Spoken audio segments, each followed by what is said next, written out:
কি করছো? আরে আরে আরে, এই যে টিফিনটা কোথায় থাকে বলো? অফিসে যাবা তুমি, আর এদিকে টিফিনটা ওই উপরে রাখা, আমার হাত যায় অত দূর। তো এখন এই যে টিফিন প্যাক করব, আর এইদিকে রান্না বান্না মোটামুটি কমপ্লিট হয়ে গেছে।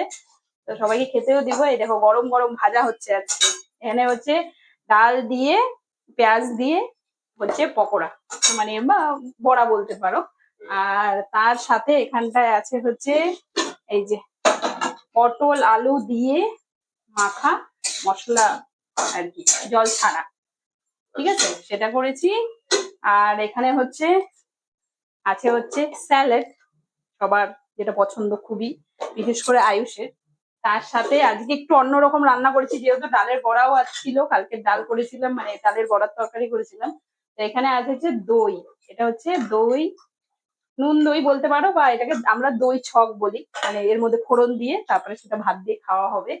আর last but not the least, এটা ডিম 3টে, তোমার, আয়ুষ আর বাবার জন্য।